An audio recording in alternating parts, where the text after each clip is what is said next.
আসসালামু আলাইকুম সুপ্রিয় শিক্ষার্থীবৃন্দ, সবাইকে আজকের অনলাইন ক্লাসে স্বাগতম। আজকে আমরা বিগত ক্লাসের যে পড়াটা পড়ছিলাম সেটা একটু রিভিউ করে নিই। বিগত ক্লাসে আমরা কি যোজনী নিয়ে কথা বলছিলাম, তাই না?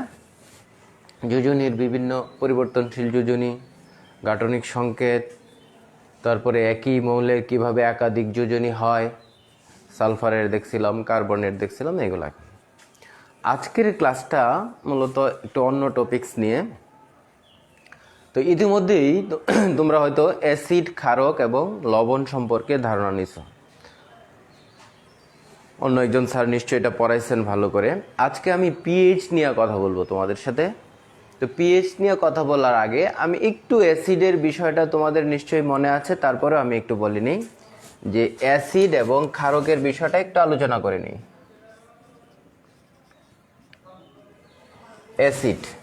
অ্যাসিড কাকে বলে নিশ্চয়ই তোমরা জানো যে কোনো যৌগে যদি হাইড্রোজেন থাকে এবং এই হাইড্রোজেন যদি প্রতিস্থাপিত হতে পারে, অর্থাৎ কোনো যৌগ যদি জলীয় দ্রবণে হাইড্রোজেন আয়ন দেয় অথবা কোনো যৌগ থেকে যদি হাইড্রোজেন আয়ন ধাতু বা ধাতুর ন্যায় কোনো মূলক দ্বারা প্রতিস্থাপন করা যায়, তাহলে ওই যৌগটাকে আমরা অ্যাসিড বলি। অর্থাৎ হাইড্রোজেনযুক্ত কোনো যৌগ যদি জলীয় দ্রবণে হাইড্রোজেন আয়ন দেয় তাহলে আমরা বলবো এটাকে অ্যাসিড। অ্যাসিডের বিভিন্ন প্রকার নিয়ে তোমরা ইতিমধ্যে পড়ছো। বিভিন্ন প্রকারের অ্যাসিড আছে, অ্যাসিডের বিভিন্ন প্রকারভেদ আছে। আমি শুধু সংজ্ঞাটা বললাম যে কোনো যৌগ যদি, যেমন ধরো HCl যদি আমরা জলীয় দ্রবণে দেই তাহলে দুইটা আয়ন হয়, হাইড্রোজেন আয়ন এবং ক্লোরাইড আয়ন। তাহলে কোনো যৌগ যদি জলীয় দ্রবণে হাইড্রোজেন আয়ন দেয় তাহলে আমরা ওই যৌগটাকে কি বলি? অ্যাসিড বলি। আর ক্ষার হচ্ছে কি? প্রথমে আমরা জানি ক্ষারক। আমি জাস্ট একটু মনে করায় দিচ্ছি, তোমরা নিশ্চয়ই এটা পড়ছো। ক্ষারক হচ্ছে ধাতব অক্সাইড অথবা হাইড্রোক্সাইডকে ক্ষারক বলে। ধাতুর হাইড্রোক্সাইড অথবা অক্সাইডকে কি বলে? ক্ষারক। যেমন সোডিয়াম হাইড্রোক্সাইড, এটা ক্ষারক। আবার ক্যালসিয়াম অক্সাইড, এটা ক্ষারক। আর ক্ষার হচ্ছে কি? ক্ষার হচ্ছে ধাতুর অক্সাইড বা হাইড্রোক্সাইড ক্ষারক, আর ধাতুর অক্সাইড বা হাইড্রোক্সাইডটির মধ্যে যেগুলা পানিতে দ্রবীভূত হয়, অর্থাৎ দ্রবণীয় হয়, যেগুলো পানিতে দ্রবীভূত হয় সেগুলোকে আমরা বলি ক্ষার। আর ক্ষারক হচ্ছে অক্সাইড বা হাইড্রোক্সাইড হইলেই ক্ষারক। ক্ষারকের ক্ষেত্রে দ্রবণীয়তার কোনো কথা নেই, দ্রবীভূত হইতেও পারে আবার নাও হইতে পারে, কিন্তু ক্ষারের ক্ষেত্রে অবশ্যই ধাতুর অক্সাইড বা হাইড্রোক্সাইডটা পানিতে কি হইতে হবে বা কোনো দ্রবণে কি হইতে হবে? দ্রবীভূত হইতে হবে। ঠিক আছে, এই গেল আমাদের ক্ষার এবং ক্ষারকের প্রাথমিক কথা। এখন আমাদের মূলত উদ্দেশ্য তোমাকে বোঝানো পিএইচটা কি। পিএইচ হচ্ছে, দেখো পি এর উপরে কিন্তু পিএইচ হচ্ছে কোনো একটা দ্রবণের হাইড্রোজেন আয়নের ঋণাত্মক লগারিদমকে ওই দ্রবণের পিএইচ বলে। কোনো একটা দ্রবণের হাইড্রোজেন আয়নের ঋণাত্মক লগারিদমকে ওই দ্রবণের পিএইচ বলে। হাইড্রোজেন আয়নের ঋণাত্মক লগারিদম, খেয়াল করো তাহলে পিএইচ এর সংজ্ঞাটা আসতেছে পিএইচ সমান মাইনাস লগ অফ হাইড্রোজেন আয়নের ঘনমাত্রা। কোনো একটা দ্রবণের হাইড্রোজেন আয়নের ঘনমাত্রা ঋণাত্মক লগারিদমকে ওই দ্রবণের পিএইচ বলে। তাহলে এখানে এই যে তৃতীয় বন্ধনীর ভিতরে হাইড্রোজেন আয়ন লেখা হয়েছে, এটা দিয়ে হাইড্রোজেন আয়নের ঘনমাত্রা বোঝায় বা ঘনত্ব বোঝায়। কোনো একটা দ্রবণের হাইড্রোজেন আয়নের ঘনমাত্রার ঋণাত্মক লগারিদমকে ওই দ্রবণের পিএইচ বলে। কোনো একটা দ্রবণে হাইড্রোজেন আয়নের ঘনমাত্রা যদি বাড়ে, হাইড্রোজেন আয়নের ঘনমাত্রা বাড়লে ওই দ্রবণের পিএইচ এর মান কমে যায়।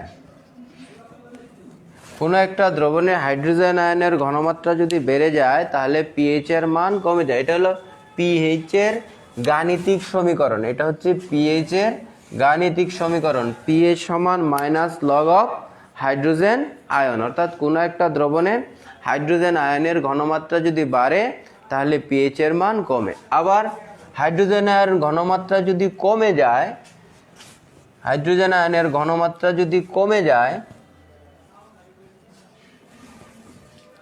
হাইড্রোজেন আয়নের ঘনমাত্রা কমলে পিএইচ এর মান বাড়লে পিএইচ এর মান কমে, খেয়াল রাখবা। আর হাইড্রোজেন আয়নের ঘনমাত্রা কমলে পিএইচ এর মান বাড়ে, আর হাইড্রোজেন আয়নের ঘনমাত্রা বাড়লে পিএইচ এর মান কমে। এখন কোনো একটা দ্রবণের হাইড্রোজেন আয়নের ঘনমাত্রা কতটুকু বাড়লে পিএইচ এর মান কতটুকু কমবে, বা কতটুকু পিএইচ হাইড্রোজেন আয়নের ঘনমাত্রা কমলে পিএইচ এর মান কতটুকু বাড়বে। খেয়াল করো, ধরো একটা দ্রবণের পিএইচ এর মান আছে 4, আরেকটা দ্রবণে পিএইচ এর মান আছে ধরো 5। তাহলে নিশ্চয়ই এই কথাটা থেকে বুঝতেছো যে কোন দ্রবণটাতে হাইড্রোজেন আয়নের ঘনমাত্রা বেশি। আমরা বলতেছি হাইড্রোজেন আয়নের ঘনমাত্রা কমলে ওই দ্রবণের পিএইচ এর মান বাড়ে। তাহলে এখানে পিএইচ এর মান 4 একটা দ্রবণে, তাহলে নিশ্চয়ই এখানে হাইড্রোজেন আয়নের ঘনমাত্রা, যদি হাইড্রোজেন আয়নের ঘনমাত্রা কমলে পিএইচ এর মান বাড়ে, তাহলে এখানে হাইড্রোজেন আয়নের ঘনমাত্রা কম, এখানে বেশি। অর্থাৎ যে দ্রবণটার পিএইচ এর মান 4 সেই দ্রবণটার চাইতে যে দ্রবণটার হাইড্রোজেন আয়নের ঘনমাত্রা যদি কমে তাহলে পিএইচ এর মান বাড়ে। তাহলে এইখানে নিশ্চয়ই হাইড্রোজেন আয়নের ঘনমাত্রা কম, যেহেতু পিএইচ এর মানটা বাড়ছে। আর এখানে হাইড্রোজেন আয়নের ঘনমাত্রা বেশি, যেহেতু পিএইচ এর মানটা কমছে। তাহলে এই 4 এবং 5 মধ্যে ডিফারেন্স কত? 1। তাহলে প্রতি 1 এর জন্য হাইড্রোজেন আয়নের ডিফারেন্স হয় 10টা, অর্থাৎ 10টা হাইড্রোজেন আয়নের জন্য পিএইচ এর মানের ডিফারেন্স হয় 1। এটা মনে রাখবা।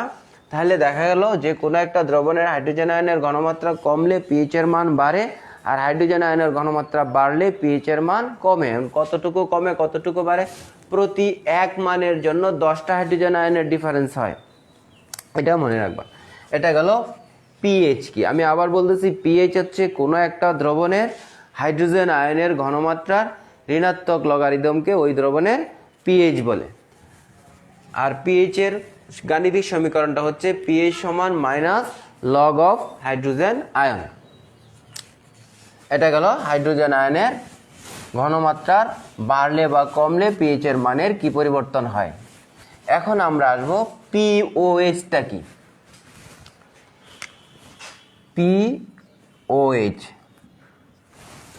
পিওএইচ হচ্ছে কোনো একটা দ্রবণের ওএইচ আয়নের ঘনমাত্রা ঋণাত্মক লগারিদমকে ওই দ্রবণের পিওএইচ বলে। আগের মতোই কথাটা খেয়াল করো। তাহলে পিওএইচ সমান হচ্ছে minus log of OH ion. কোনো একটা দ্রবণের হাইড্রোক্সাইড আয়নের ঘনমাত্রা ঋণাত্মক লগারিদমকে ওই দ্রবণের পিওএইচ বলে। তাহলে পিওএইচ এর গাণিতিক সমীকরণটা হচ্ছে এটা। এখন গেল পিএইচ এবং পিওএইচ কাকে বলে, পিএইচ এবং পিওএইচ এর গাণিতিক সমীকরণ। এখন এখানে একটা কথা আছে তোমার, পিএইচ এর ব্যবহার এটা পড়বা তোমরা, দেখবা যে বইয়ে 4-5টা পয়েন্ট দেওয়া আছে। ব্যবহার, পিএইচ কোন কোন জায়গায় কৃষিক্ষেত্রে পিএইচ ব্যবহার করা হয়, চিকিৎসা ক্ষেত্রে পিএইচ ব্যবহার করা হয়, মাটির পিএইচ পরীক্ষা করে কোন মাটিতে কোন গাছ জন্মাবে এটা পরীক্ষা করা হয়, ইত্যাদি ক্ষেত্রে পিএইচ এর অনেক, কৃষিক্ষেত্রে পিএইচ এর অনেক ব্যবহার আছে। এখন আমরা একটা জিনিস দেখবো, সেটা হচ্ছে পিএইচ স্কেলটা কি। একটা শব্দ আছে আমাদের পিএইচ স্কেল, আমাদের সিলেবাসে আছে পিএইচ স্কেলটা কি। এটা অল্প করে বলি, পিএইচ স্কেল। তোমরা নিশ্চয়ই স্কেল শব্দটার অর্থ নিশ্চয়ই জানো, SCAL, স্কেল। স্কেল মানে হচ্ছে সীমা। স্কেল মানে হচ্ছে সীমা। একটা সর্বনিম্ন মান থাকবে, একটা সর্বোচ্চ মান থাকবে। স্কেলের যেরকম একটা সর্বনিম্ন মান থাকে, একটা সর্বোচ্চ মান থাকে, তাহলে পিএইচ এরও একটা সর্বনিম্ন মান থাকে, একটা সর্বোচ্চ মান থাকে। পিএইচ স্কেলটা হচ্ছে 0 থেকে 14 পর্যন্ত, অর্থাৎ সর্বোচ্চ হয় 14 এবং সর্বনিম্ন হয় 0। এটা হলো পিএইচ এর স্কেল, যে 0 থেকে 14 পর্যন্ত হচ্ছে পিএইচ এর স্কেল। পিএইচ এর সর্বনিম্ন মানটা হচ্ছে 0 এবং সর্বোচ্চ মানটা হচ্ছে কোনো দ্রবণের 14। এখন 0 এবং 14-র মাঝামাঝি, অর্থাৎ পিএইচ সমান 7 যদি হয়, তাহলে কোনো একটা দ্রবণের পিএইচ এর মান যদি 7 হয়, তাহলে আমরা বলতে পারি এটা বিশুদ্ধ পানি। যেমন বিশুদ্ধ পানির পিএইচ এর মান 7। কেননা খেয়াল করো, পানি যদি আমাদের ভেঙে দুইটা আয়ন হয়, কি কি? হাইড্রোজেন আয়ন হয় আর ওএইচ আয়ন হয়, তাই না? পানি ভেঙে হাইড্রোজেন আয়ন হয় এবং ওএইচ আয়ন হয়। তাহলে পানিতে সমান সংখ্যক হাইড্রোজেন আয়ন এবং সমান সংখ্যক ওএইচ আয়ন থাকে। খেয়াল করো, দেখতে পাচ্ছ কিনা লেখাটা, যে পানি ভেঙে কি হয়? সমান সংখ্যক হাইড্রোজেন আয়ন হয় এবং পানিতে সমান সংখ্যক হাইড্রোজেন আয়ন এবং ওএইচ আয়ন থাকে। এই জন্য বিশুদ্ধ পানির পিএইচ এর মান হচ্ছে 7। এই বিষয়গুলো আমাদের এখান থেকে জানার আছে আমাদের। এরপর এখানে আমাদের আরো কিছু কথা আছে, সেটা হচ্ছে এটা গেল পিএইচ পিওএইচ এর কথা এই চ্যাপ্টারে। তোমরা এর মধ্যে নিশ্চয়ই অ্যাসিড ক্ষার লবণ সম্পর্কে ভালো ধারণা নিচ্ছ। এখন আমরা এখানে একটা টপিকস পড়বো, সেটা হচ্ছে যে অ্যাসিডের ক্ষারকতা এবং ক্ষারকের অ্যাসিডতা কাকে বলে। এই জিনিসটা তোমরা নিশ্চয়ই পড়ছো, তারপরে আমি একটু বলি।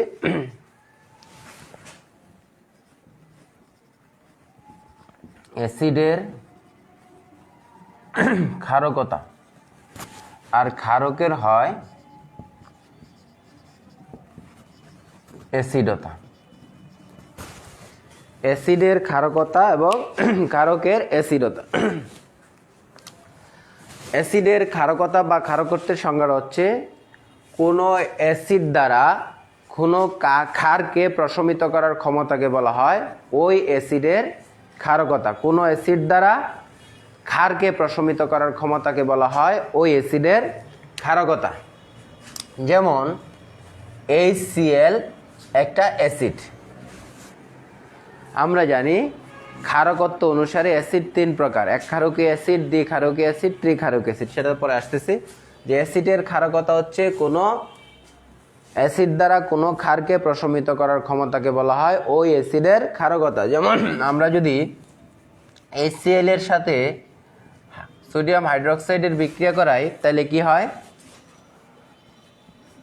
লবণ এবং পানি হবে। তোমরা নিশ্চয়ই জানো যে অ্যাসিড এবং ক্ষার বিক্রিয়া করে লবণ এবং পানি হয়। কোনো অ্যাসিড দ্বারা কোনো ক্ষারকে প্রশমিত করার ক্ষমতাকে বলা হয় ওই অ্যাসিডের ক্ষারকতা। এখানে আমরা যদি এই বিক্রিয়াটার সমতা করি, তাহলে দেখো 1 মোল ক্ষারকে প্রশমিত করছে 1 মোল অ্যাসিড, তাহলে ওই অ্যাসিডের ক্ষারকতা হচ্ছে 1। কোনো অ্যাসিডের ক্ষারকতা পরীক্ষা করার জন্য ওই অ্যাসিডের সাথে সবসময় এক অ্যাসিডীয় ক্ষারের বিক্রিয়া করাবা, অর্থাৎ সোডিয়াম হাইড্রোক্সাইডের বিক্রিয়া করে সমতা করে দেখবা যে কত অণু লাগছে। অর্থাৎ এক অণু HCl দ্বারা এক অণু সোডিয়াম হাইড্রোক্সাইডকে প্রশমিত করা যায়। সুতরাং এই অ্যাসিডের ক্ষারকতা হচ্ছে 1। কোনো অ্যাসিড দ্বারা কোনো ক্ষারকে প্রশমিত করার ক্ষমতাকে বলা হয় ওই অ্যাসিডের ক্ষারকতা। অপরদিকে কোনো ক্ষার দ্বারা কোনো অ্যাসিডকে প্রশমিত করার ক্ষমতাকে বলা হয় ওই ক্ষারকের অ্যাসিডতা। যেমন ধরো ক্যালসিয়াম অক্সাইড একটা ক্ষারক, এটার সাথে যদি আমরা এক ক্ষারকীয় অ্যাসিড অর্থাৎ HCl বিক্রিয়া করাই, তাহলে কি হবে? ক্যালসিয়াম ক্লোরাইড আর হবে কি? পানি। এখন এই বিক্রিয়াটাকে যদি আমরা সমতা করি, সমতা করা হচ্ছে উভয় পাশের পরমাণুর সংখ্যা সমান করা। তাহলে দেখো এখানে যদি আমরা 2 দেই, তাহলে এখানেও যদি আমরা 2 দেই, এখানে বাম পাশে দেখো 2টা ক্যালসিয়াম, বাম পাশে 2টা অক্সিজেন, এখানেও যদি আমরা 2 দেই তাহলে হাইড্রোজেন হলো 2টা ক্যালসিয়াম অক্সাইড। দেখো মিলে কিনা না। এখানে যদি আমরা 2 না দেই তাহলে কি হয়, এখানে কিছুই দিতে হবে না। দেখো মিলে গেছে মনে হয়, 2টা ক্লোরিন 2টা হাইড্রোজেন 1টা অক্সিজেন 1টা ক্যালসিয়াম। ঠিক আছে। এই তাহলে দেখো এক অণু ক্ষারককে প্রশমিত, এক অণু 2 অণু অ্যাসিডকে প্রশমিত করতে কয় অণু ক্ষার লাগছে? ক্ষারক, আমি বলতেছি ক্ষারকের অ্যাসিডতা। কোনো ক্ষারককে অ্যাসিড দ্বারা প্রশমিত, কোনো ক্ষারক দ্বারা কোনো অ্যাসিডকে প্রশমিত করার ক্ষমতাকে ওই ক্ষারকের অ্যাসিডতা বলে। তাইলে 2 অণু HCl এর প্রয়োজন হয়েছে এক অণু ক্ষারককে প্রশমিত করতে, এই জন্য এই ক্ষারকের অ্যাসিডতা হচ্ছে 2। অর্থাৎ যতটুকু ক্ষারক দ্বারা যতটুকু অ্যাসিডকে প্রশমিত করা যায় সেটা হচ্ছে ওই অ্যাসিডের ক্ষারকতা, আর ক্ষারক দ্বারা অ্যাসিডকে প্রশমিত করার ক্ষমতাকে হলো ওই ক্ষারকের অ্যাসিডতা। এটা গেল অ্যাসিডের ক্ষারকতা এবং ক্ষারকের অ্যাসিডতা। খেয়াল করো, ক্ষারকের অ্যাসিডতা হচ্ছে কোনো ক্ষারক দ্বারা অ্যাসিডকে প্রশমিত করার ক্ষমতাকে বলা হয় ওই ক্ষারকের অ্যাসিডতা। এখানে 2 অণু HCl কে প্রশমিত করতে আমার 1 অণু ক্ষারের প্রয়োজন হয়েছে, তাহলে এই জন্য এই ক্ষারকের অ্যাসিডতা হচ্ছে 2। এরকম ভাবে আমরা ক্ষারকের অ্যাসিডতাও বের করতে পারি। বই অনেকগুলো করা আছে, দেখবা, প্র্যাকটিস করবা। এখন আমরা একটা জিনিস, গুরুত্বপূর্ণ জিনিস পড়বো, যেটা আমাদের প্র্যাকটিক্যালও লাগবে, সেটা হচ্ছে দ্রবণের ঘনমাত্রা। খেয়াল করো কথাটা, দ্রবণের ঘনমাত্রা।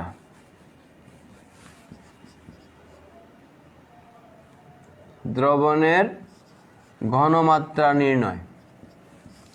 আমরা কোনো একটা দ্রবণের ঘনমাত্রা কিভাবে নির্ণয় করব, অর্থাৎ ঘনমাত্রা নির্ণয়ের একক, দ্রবণের ঘনমাত্রা নির্ণয়ের একক। দ্রবণের ঘনমাত্রা নির্ণয়ের বিভিন্ন একক আছে, তোর মধ্যে আমাদের সিলেবাসে যেগুলো আছে খেয়াল করে দেখো। নরমালিটি, তারপরে আছে মোলারিটি, তারপরে আছে মোলালিটি। এইগুলো হচ্ছে দ্রবণের ঘনমাত্রা নির্ণয়ের একক। কোনো একটা দ্রবণের ঘনমাত্রা কি অবস্থায় আছে বা ঘনমাত্রা কতটুকু, এটা নির্ণয়ের একক হচ্ছে নরমালিটি। এখন আমরা একটা একটা করে আগে শিখি যে নরমালিটিটা কি। এই নরমালিটি শেখার আগে তোমাকে একটা শব্দ সম্পর্কে ভালো ধারণা থাকতে হবে, সেটা হচ্ছে তুল্য ভর কি। তুল্য ভর কাকে বলে? তুল্য ভর হচ্ছে কোনো অ্যাসিডের যতভাগ ভর, না সরি, কোনো যৌগের যতভাগ ভর, অ্যাসিডের হতে পারে, ক্ষারকের হতে পারে, লবণের হতে পারে, যাও, কোনো যৌগের যতভাগ ভর 1 ভাগ ভরের হাইড্রোজেন অথবা 8 ভাগ ভরের অক্সিজেন অথবা 35.5 ভাগ ভরের ক্লোরিনের সাথে যুক্ত হতে পারে, অথবা কোনো যৌগ থেকে উক্ত পরিমাণ প্রতিস্থাপিত করতে পারে, তাকেই বলা হয় ওই যৌগের তুল্য ভর। আমি আবার বলতেছি, কোনো যৌগের যত ভাগ ভর 1 ভাগ ভরের হাইড্রোজেন অথবা 8 ভাগ ভরের অক্সিজেন অথবা 35.5 ভাগ ভরের ক্লোরিনের সাথে যুক্ত হতে পারে, অথবা কোনো যৌগ থেকে প্রতিস্থাপিত করতে পারে, তাকেই বলা হয় ওই যৌগের তুল্য ভর। এখন আমরা বিভিন্ন ধরনের যৌগ দেখি, অ্যাসিড জাতীয় যৌগ আছে, ক্ষার আছে, লবণ আছে, প্রত্যেকটার আলাদা আলাদা আমাদের তুল্য ভর জানা শিখতে হবে, তাহলেই আমরা নরমালিটি বিষয়টা বুঝতে পারবো। আমি একটা একটা করে বলি যে আমরা প্রথমেই তুল্য ভর কিভাবে নির্ণয় করব, কোনো একটা যৌগের কিভাবে আমরা তুল্য ভর বের করব। সেই তুল্য ভর বের করাটা জানলেই আমরা নরমালিটিটা সহজেই বুঝতে পারবো। যেমন ধরো তুমি অ্যাসিডের তুল্য ভর বের করবা,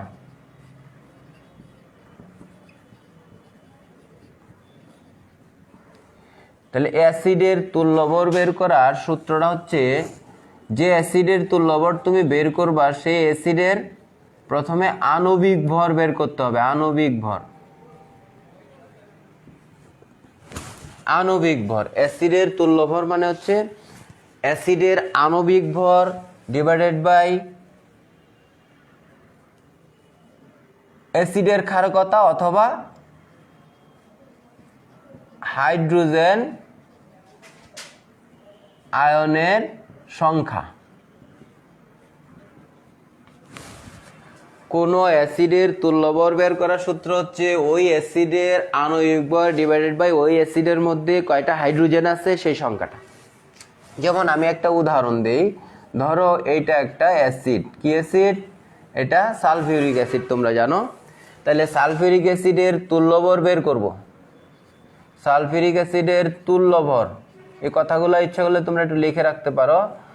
সালফিউরিক অ্যাসিডের তুল্যভর বের করব। আমি বলতেছি কোনো অ্যাসিডের তুল্যভর বের করার সূত্রটা হচ্ছে ওই অ্যাসিডের আণবিক ভর ডিভাইডেড বাই ওই অ্যাসিডের সাথে যুক্ত হাইড্রোজেনের সংখ্যা বা হাইড্রোজেন আয়নের সংখ্যা। তাহলে দেখো সালফিউরিক অ্যাসিডের তুল্যভর যদি বের করি, সালফিউরিক অ্যাসিডের আণবিক ভর কত? নিশ্চয়ই আণবিক ভর তোমরা বের করতে পারো বা হিসাব করতে পারো। আণবিক ভর বের করার অবশ্যই পারমাণবিক ভরগুলো মুখস্থ করতে হবে। আমি আগেই বলছিলাম যে 1 থেকে 30 পর্যন্ত মৌলগুলোর পারমাণবিক ভরগুলো যদি তোমাদের জানা থাকে তাহলে এই যে এগুলো এখন কাজে লাগবে।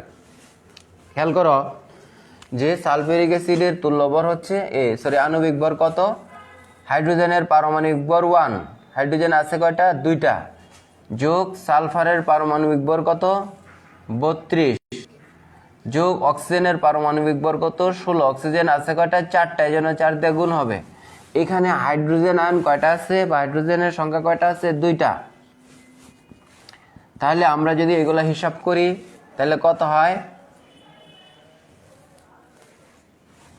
কত?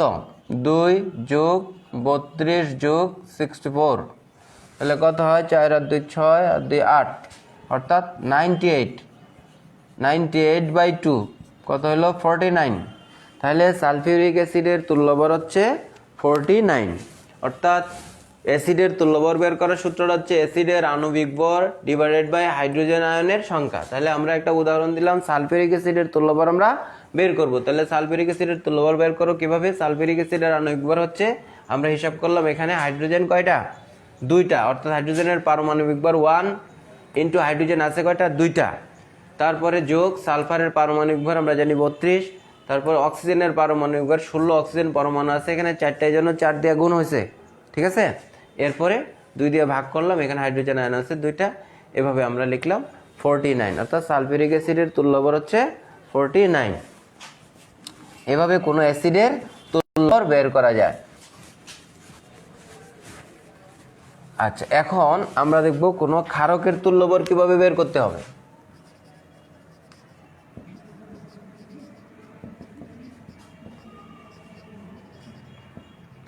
ক্ষারকের তুল্যভর বের করার নিয়মটা হচ্ছে আগের মতো, ওই যে কারকের তুল্যভর তুমি বের করবে ওই ক্ষারকের কি নির্ণয় করতে হবে? প্রথমে আণবিক ভর ডিভাইডেড বাই OH আয়নের সংখ্যা।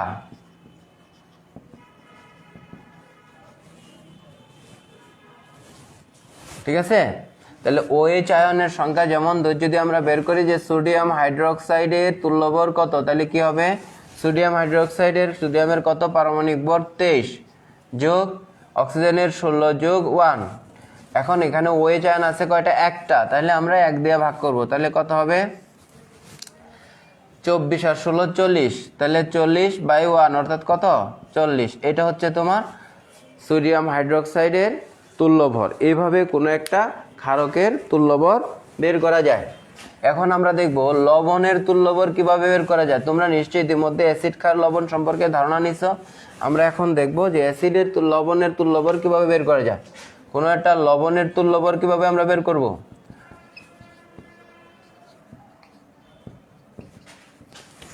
ওই একই ঘটনা, লবণের আণবিক ভর। প্রথমে আমরা লবণের আণবিক ভর বের করব।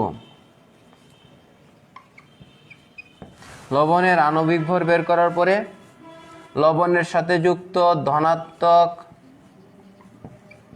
আয়নের সংখ্যা ইনটু এর যোজ্যতা বা যোজনী। ধনাত্মক আয়নের সংখ্যা ইনটু এর যোজনী। আমরা একটা উদাহরণ দেখি, যেমন ধরো সোডিয়াম কার্বনেটের আমরা তুল্যভর বের করব। তাহলে সোডিয়াম কার্বনেটের আণবিক ভর কত? সোডিয়ামের কত পারমাণবিক ভর? 23 ইন্টু সোডিয়াম আছে কয়টা? 2টা, প্লাস কার্বনের কত? 12, প্লাস অক্সিজেনের কত? 16। অক্সিজেনের পারমাণবিক ভর 16, অক্সিজেন আছে 3টা। এই হচ্ছে এটার আণবিক ভর। এখন আমরা নিচে কি লিখছি? লবণের আণবিক ভর নিচে হচ্ছে ধনাত্মক আয়নের সংখ্যা ইন্টু এর যোজ্যতা। ধনাত্মক আয়ন আছে এখানে কে? সোডিয়াম কয়টা আছে? 2টা, ইন্টু সোডিয়ামের যোজনী কত? 1। আমরা জানি সোডিয়ামের যোজনী 1। তাহলে আমরা যদি এখন এটা হিসাব করি তাহলে কত হয়? 46 প্লাস 12 প্লাস 48 ভাগ 2 কত হয়? হিসাব করো। 8 আর 2 10, 8 6, 16 6, হাতের হলো 1, 4 আর 1 5, 5 আর 4 9, 9 আর 1 10, 106/2 কত হলো? 53। তাহলে দেখা গেছে যে সোডিয়াম কার্বনেট একটা লবণ, এর তুল্যভর হচ্ছে 53। দেখা যাচ্ছে কিনা? এভাবে আমরা কোনো একটা লবণের তুল্যভর নির্ণয় করতে পারি। তাহলে গেল অ্যাসিডের তুল্যভর কিভাবে বের করতে হয়, ক্ষারকের তুল্যভর কিভাবে বের করতে হয়, লবণের তুল্যভর কিভাবে বের করতে হয়। তার মানে তুল্যভরের সংজ্ঞাটা আমি আবার বলতেছি, কোনো একটা যৌগের যত ভাগ ভর 1 ভাগ ভরের হাইড্রোজেন অথবা 8 ভাগ ভরের অক্সিজেন অথবা 35.5 ভাগ ভরের ক্লোরিনের সাথে যুক্ত হতে পারে, অর্থাৎ অথবা এইটুকু পরিমাণ কোনো যৌগ থেকে প্রতিস্থাপিত করতে পারে, তাদেরকে একে বলা হয় ওই যৌগের তুল্যভর। এখন যৌগটা যদি অ্যাসিড হয় তাহলে অ্যাসিডের তুল্যভর আমরা কিভাবে বের করব? যৌগটা যদি ক্ষারক হয় তাহলে তার তুল্যভর কিভাবে বের করব? যৌগটা যদি লবণ হয় লবণের তুল্যভর আমরা কিভাবে বের করব এটা শিখালাম। এখন আমরা যাব হলো, আমাদের উদ্দেশ্য কি ছিল? নরমালিটির সংজ্ঞা শেখানো। আমাদের উদ্দেশ্য ছিল নরমালিটি, অর্থাৎ নরমালিটি হচ্ছে কোনো একটা দ্রবণের ঘনমাত্রা নির্ণয়ের একক। কোনো একটা দ্রবণের ঘনমাত্রা নির্ণয়ের একক হচ্ছে নরমালিটি। আমরা বিভিন্ন একক আছে, নরমালিটি, মোলারিটি আমরা পর্যায়ক্রমে সবগুলাই পড়ব। আজকে আমরা শুধু নরমালিটিটা পড়ব, যে নরমালিটি কাকে বলে। খেয়াল করো, ঘনমাত্রা নির্ণয়ের একটা একক আমরা জানি নরমালিটি।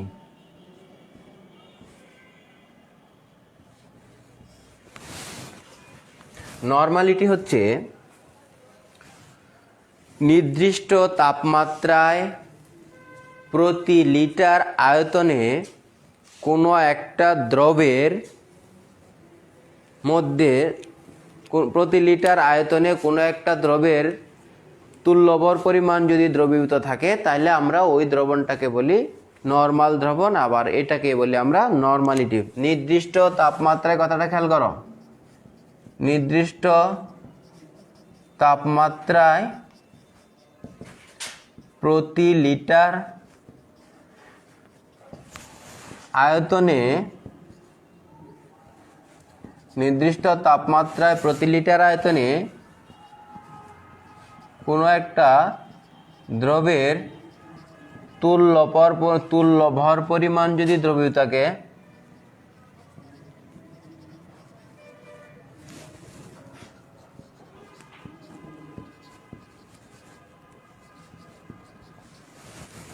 প্রতি নির্দিষ্ট তাপমাত্রায় প্রতি লিটার আয়তনে কোনো দ্রবের তুল্যভর পরিমাণ যদি দ্রবীভূত থাকে তাহলে তাকে ওই দ্রবের নরমাল দ্রবণ বলে। এবং নরমাল দ্রবণের এটাকে বলা হয় নরমালিটি। দ্রবীভূত থাকলে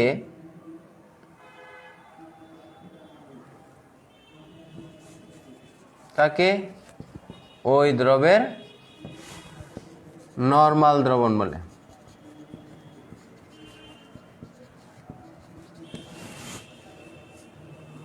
এখন এই নরমাল দ্রবণটাই হচ্ছে নরমালিটি, যে নির্দিষ্ট তাপমাত্রায় প্রতি লিটার আয়তনে কোনো দ্রবের তুল্যভর পরিমাণ দ্রবীভূত থাকলে তাকে ওই দ্রবের নরমাল দ্রবণ বলে। আর এই বিষয়টাই হচ্ছে নরমালিটি। তাহলে নরমাল দ্রবণের ঘনমাত্রা, অর্থাৎ 1 লিটার আয়তনের মধ্যে আমরা সোডিয়াম কার্বনেটের তুল্যবর কত বের করছিলাম 53।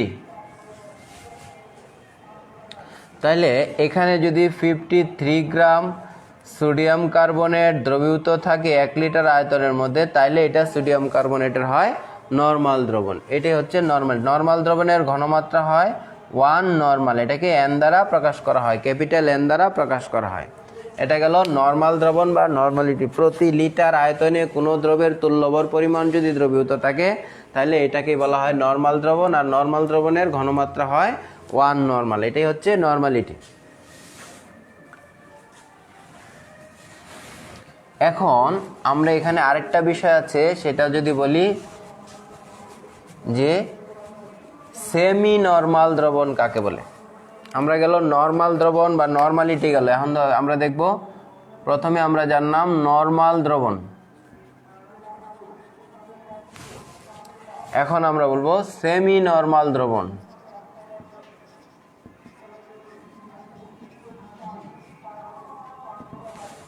সেমি নরমাল দ্রবণটা কি? প্রতি লিটার আয়তনে কোনো একটা দ্রবের যদি তুল্যবরের অর্ধেক পরিমাণ দ্রবীভূত থাকে, অর্থাৎ অর্ধ তুল্যবর পরিমাণ দ্রবীভূত থাকে। প্রতি লিটার আয়তনে কোনো একটা দ্রবের যদি অর্ধ তুল্যবর পরিমাণ দ্রবীভূত থাকে তাহলে আমরা এটাকে বলবো সেমি নরমাল দ্রবণ। যেরকম এই নির্দিষ্ট তাপমাত্রায় 1 লিটার আয়তনের মধ্যে যদি কোনো দ্রবের তুল্যবরের অর্ধেক পরিমাণ দ্রবীভূত থাকে, ধরো আমরা সোডিয়াম কার্বনেটের কথাই বলি, সোডিয়াম কার্বনেটের তুল্যবর কত 53। তো 53 এর অর্ধেক কত 26.5। এই 26.5 গ্রাম পরিমাণ যদি সোডিয়াম কার্বনেট দ্রবীভূত থাকে তাহলে 1 লিটার আয়তনের মধ্যে, তাহলে এটাকে আমরা বলবো সোডিয়াম কার্বনেটের সেমি নরমাল দ্রবণ। তাহলে সেমি নরমাল দ্রবণের ঘনমাত্রা হয় 0.5 নরমাল, অর্থাৎ 0.5 নরমাল। এটা হলো সেমি নরমাল দ্রবণ। আমি আবার বলতেছি যে প্রতি লিটার আয়তনে যদি কোনো একটা দ্রবের তুল্যভরের অর্ধেক পরিমাণ দ্রবীভূত থাকে তাহলে আমরা এটাকে বলি সেমি নরমাল দ্রবণ। সেমি নরমালের দ্রবণের ঘনমাত্রা হয় কত 0.5 নরমাল। আবার আমাদের আরেকটা আছে ডেসি নরমাল দ্রবণ।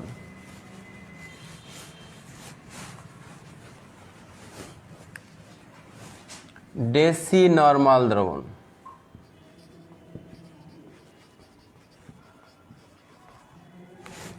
ডেসি নরমাল দ্রবণটা হচ্ছে ওই একই কথা, প্রতি লিটার আয়তনের মধ্যে যদি কোনো একটা পদার্থের প্রতি লিটার আয়তনের মধ্যে যদি কোনো পদার্থের তুল্যবরের 1/10 অর্থাৎ 10/1 দ্রবীভূত থাকে। আমরা যদি উদাহরণ দেই, আবার সোডিয়াম কার্বনেটের তুল্যবর কত বের করছিলাম 53।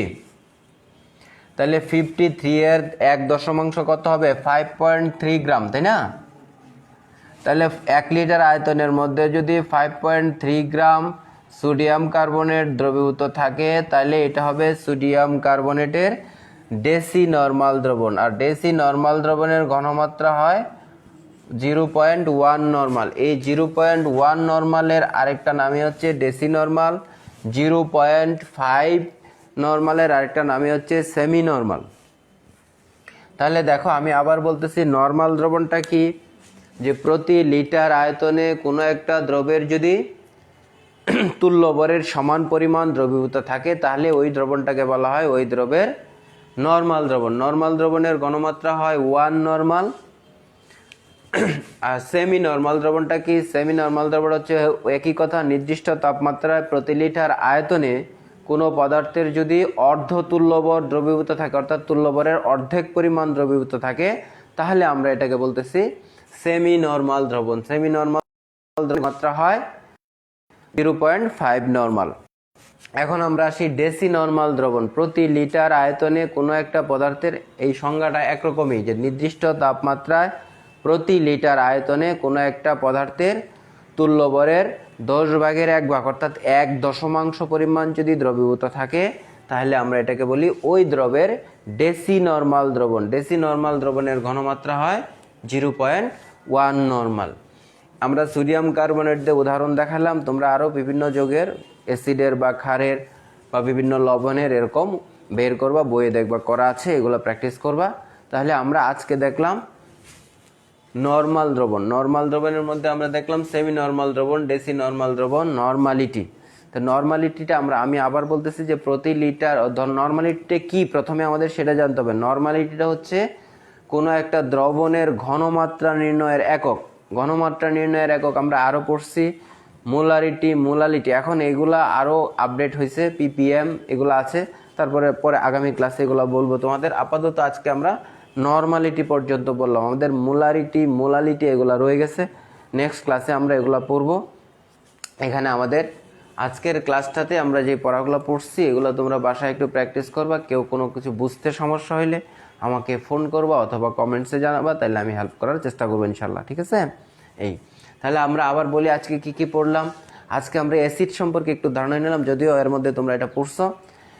অ্যাসিডের পরে আমরা পড়লাম কি পিএইচ, পিওএইচ, পিএইচ স্কেল। তারপরে আমরা পড়লাম অ্যাসিডের ক্ষারকতা, ক্ষারকের অ্যাসিডতা। তারপরে আমরা পড়লাম যে দ্রবণের ঘনমাত্রা নির্ণয়ের বিভিন্ন একক। এই দ্রবণের ঘনমাত্রা নির্ণয়ের এককগুলোর মধ্যে আমরা পড়লাম নর্মালিটি। শুধু আমাদের আরও দুইটা রয়ে গেছে এখানে, মোলারিটি এবং মোলালিটি। তো নর্মালিটিটা বোঝার জন্য আমাদের কি বুঝতে হয়েছে? প্রথমেই তুল্যভর, খেয়াল রাখবা কথাটা, তুল্যভরের সংজ্ঞা বুঝতে হবে। তুল্যভর কাকে বলে এটা জানতে হবে, এবং বিভিন্ন যৌগের যেমন অ্যাসিডের, ক্ষারের, লবণের তুল্যভর কিভাবে বের করতে হয় সেই সূত্রগুলো থেকে আমাদের প্র্যাকটিস করবো। অনেকগুলো তুল্যভর বের করার চেষ্টা করবা। আর তুল্যভর বের করার জন্য আমাদের যে ইম্পর্টেন্ট জিনিসটা লাগে সেটা কি আণবিক ভর। এখন ওই যৌগটার আণবিক ভর বের করার জন্য আমাদের কি লাগে? পারমাণবিক ভরগুলো লাগে। এই জন্য প্রথমেই বলছিলাম যে 1 থেকে 30 পর্যন্ত মৌলগুলা 5টা জিনিস অবশ্যই তোমাকে জানতে হবে। প্রতিদিন একই কথা বলবো, বারবার বলবো যে একটা মৌলের 5টা জিনিস তোমাকে মুখস্থ করতে হবে। মৌলটার নাম, মৌলটার প্রতীক, পারমাণবিক সংখ্যা, পারমাণবিক ভর এবং যোজনী। এগুলো যদি না জানো তাহলে দেখো যে এখানে আইসা আণবিক ভর নির্ণয় করার সমস্যা হবে, সংকেত লিখতে গিয়ে সমস্যা হবে, অনেক সমস্যা হবে। এই জন্য তোমরা আবারও এগুলা রিভাইজ করবা, আবারও এগুলা জানার চেষ্টা করবা। তো আজ এই পর্যন্তই। নেক্সট ক্লাসে আমরা কি পড়বো? মোলারিটি এবং মোলালিটি। আজকে আমরা নর্মালিটি পড়ছি। নর্মালিটি সম্পর্কে কারো কোনো প্রশ্ন থাকলে আমাকে নেক্সট ক্লাসে কমেন্টস করবা, আমি নেক্সট ক্লাসে অবশ্যই উত্তর দেবো। সে পর্যন্ত সবাই ভালো থাকো। আসসালামু আলাইকুম।